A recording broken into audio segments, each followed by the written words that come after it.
प्रदेश की एकमात्र विधानसभा सीट जहां पर उपचुनाव हो रहे हैं वो है रायपुर की दक्षिण विधानसभा।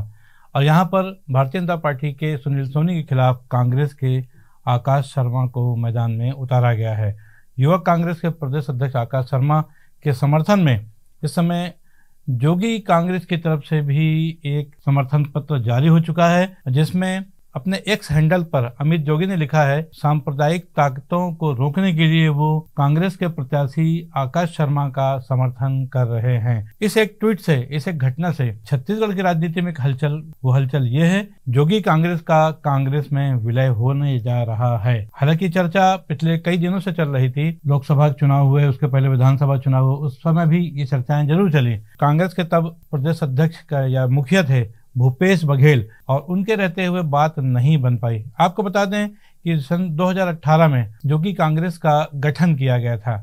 चर्चा ये भी है रेणु जोगी और स्वयं अजीत जोगी कांग्रेस नहीं बनाना चाहते थे। अजीत जोगी को प्रदेश की राजनीति से दरकिनार कर दिया गया था और छत्तीसगढ़ में भूपेश बघेल कांग्रेस के प्रदेश अध्यक्ष थे। कहा यह जाता है कि भूपेश बघेल और टी.एस. सिंहदेव जैसे तमाम बड़े नेता वो उस समय अजीत जोगी के खिलाफ थे और उनको कोई महत्व भी नहीं मिल रहा था। इसी वजह से आखिरकार उनमें दूरियां बढ़ती गई और अमित जोगी की जिद पर 2018 में जोगी कांग्रेस का गठन किया गया, बाकायदा रजिस्ट्रेशन कराया गया JSSI का। कुल मिलाकर देखा जाए 2018 में जब उस समय रजिस्ट्रेशन हुआ, आनंद फानंद में चुनाव भी लड़े, उस समय उन्होंने बहुजन समाज पार्टी से समझौता करके चुनाव लड़ा था जोगी कांग्रेस ने। उस गठबंधन ने प्रदेश की 7 सीटें जीती थी, जिसमें से 5 सीटें जोगी कांग्रेस को मिली थी और 2 सीटों पर बसपा का कब्जा हुआ था। लेकिन ये अलग बात है कि उस समय एक आंधी चल रही थी कांग्रेस की और 68 सीटें जीत करके कांग्रेस पार्टी एक बहुत बड़े खुशियां मनाने के माहौल में थी। सिर्फ 15 सीटों पर तब सिमट गई थी भारतीय जनता पार्टी। कालांतर में 2022 में छत्तीसगढ़ के पहले मुख्यमंत्री अजीत जोगी का निधन हो जाता है और उसके बाद परिस्थितियां हैं वो ऐसे कुछ बदलती हैं कि रेणु जोगी चाहती हैं कि वे वापस कांग्रेस में चले जाएं, पूरी जोगी कांग्रेस को उसमें विलय कर दिया जाए। इस संदर्भ में बातचीत शुरू होती है और बातचीत शुरू होने के बाद दिल्ली से तो ग्रीन सिग्नल मिल गया था उस समय जोगी कांग्रेस को, लेकिन जो उन्होंने एक बात रख दी थी कि ये विलय जो होगा प्रदेश कांग्रेस कमेटी की सहमति से होगा और प्रदेश कांग्रेस कमेटी में उस समय मुख्यमंत्री के तौर पर भूपेश बघेल स्वयं और उन्हीं के द्वारा जो बनाए हुए मोहन मरकाम और उसके बाद दीपक बैज, ये लोग जब बने तो जाहिर सी बात है। लेकिन आज भी छत्तीसगढ़ प्रदेश कांग्रेस कमेटी में भले ही मुख्यमंत्री नहीं है भूपेश बघेल, लेकिन उनका ही सिक्का चल रहा है, इसमें कहीं कोई शको शुबा नजर नहीं आती। आपको याद होगा कि 2023 के विधानसभा चुनाव से पहले जिस समय जोगी कांग्रेस में विलय करने की चर्चा चली तब एक शर्त रखी गई थी। अब वो इस शर्त ये थी कि जोगी कांग्रेस के सारे पदाधिकारियों को कांग्रेस में लिया जा सकता है, लेकिन अमित जोगी को नहीं लिया जाएगा। इस शर्त पे यदि जोगी कांग्रेस के लोग या रेणु जोगी जी चाहती हैं तो कांग्रेस में विलय हो सकता है। स्वीकार करना JCCJ के लिए भी संभव नहीं था और आखिरकार जो कांग्रेस में विलय का जो मसला था वो टल गया। इसी दौरान एक चर्चा और चली, शर्त की वजह से कड़वाहट और बढ़ गई थी, तो जाहिर सी बात है फिर एक चर्चा चली अमित जोगी भारतीय जनता पार्टी का दामन थाम सकते हैं। चुनाव से पहले उन्होंने दिल्ली में जाकर के अमित शाह से मुलाकात भी की थी। छत्तीसगढ़ में पाटन में मुख्यमंत्री भूपेश बघेल के खिलाफ वो खुद स्वयं चुनाव मैदान में उतर गए थे। हालांकि वो चुनाव हार गए और भूपेश बघेल जीत गए थे, लेकिन इस पूरे 5 साल का जो अंतर था, 2022 में जब जोगी का निधन हो गया और उसके बाद 23 में जब विधानसभा चुनाव हुए, अंतर यह था कि जब 2018 में पार्टी बनी थी तब पहले ही चुनाव में 5 सीटें मिली थी जोगी कांग्रेस को, और जब 5 साल बाद 2023 में जब दोबारा चुनाव हुए,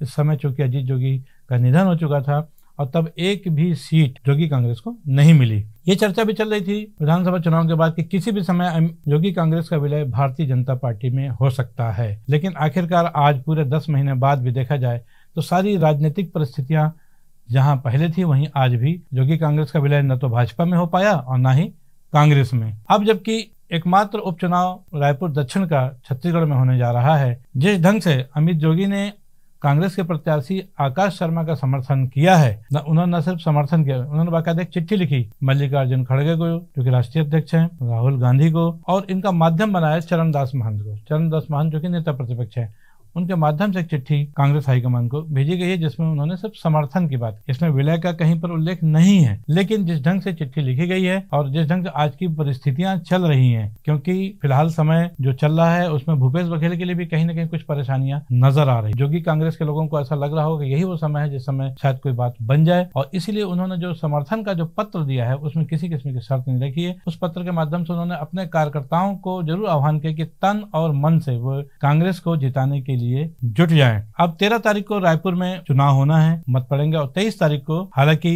रायपुर दक्षिण की जो विधानसभा सीट है भारतीय जनता पार्टी का गढ़ मानी जाती है। पिछले 34-35 सालों से वहां पर सिर्फ और सिर्फ अग्रवाल ही चुनाव जीतते आ रहे हैं। उनके सांसद बन जाने के बाद उनकी जगह सुनील सोनी को टिकट दी गई है। कांग्रेस ने एक दांव जरूर खेला है कि इस बार एक युवा प्रत्याशी को चुनावी मैदान में उतारा है, लेकिन यहाँ भी कहीं न कहीं आकाश शर्मा के पीछे भूपेश बघेल नजर आते हैं। लेकिन जिस ढंग से अमित जोगी ने बिना मांगे समर्थन दिया है, तो ये संकेत भी आ रहा है क्या वो कहीं न कहीं भूपेश बघेल के सामने सरेंडर हो रहे हैं, क्योंकि कांग्रेस ने कोई समर्थन तो मांगा नहीं, और बिना समर्थन मांगे जिस ढंग से उन्होंने समर्थन दिया है, बाकायदा चिट्ठी लिखी है, इसलिए कहीं न कहीं ऐसा लगता है जोगी कांग्रेस के जो लोग हैं देर सवेर कांग्रेस में वापसी का रास्ता देख रहे हैं। सवाल यह है कि आज से कुछ महीनों पहले जबकि ये शर्त रखी गई थी कि अमित जोगी को छोड़कर पूरी जनता कांग्रेस का विलय किया जा सकता है, क्या वो शर्त आज भी यथावत रहेगी, या कांग्रेस की तरफ से या कांग्रेस का जो प्रदेश नेतृत्व है, खासतौर पर उस समय दीपक बैज है, क्या कोई ऐसा बीच का रास्ता निकाल पाएंगे? क्योंकि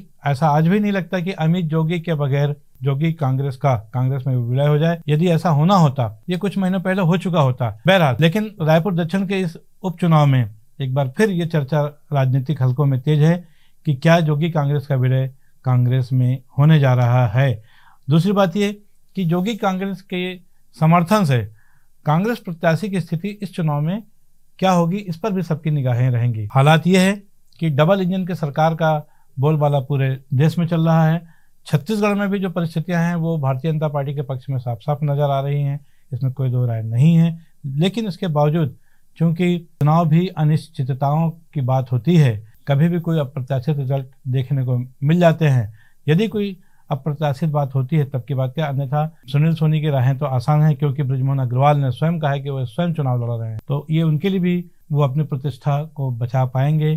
क्या जोगी कांग्रेस के समर्थन से कांग्रेस को नया कुछ कर पाएगी, नए परिणाम दे पाएगी, अप्रत्याशित जिसका पूरे कांग्रेस जनों को इंतजार है? तो ये सब चीजें आने वाले समय में 23 नवंबर को इस सब बातों का खुलासा होगा। अमित जोगी या जोगी कांग्रेस का भविष्य तय हो पाएगा। आज के लिए बस इतना ही। मैं हूं बीडी निरामी और आप देख रहे हैं न्यूज़ T20। देखते रहिए हमारे चैनल को, सब्सक्राइब करना ना भूलें, खबर को लाइक करें, एनालिसिस को लाइक करें। कल फिर मिलेंगे किसी नई खबर या नए विश्लेषण के साथ, तब तक के लिए दीजिए इजाजत। जय हिंद, जय भारत, जय छत्तीसगढ़।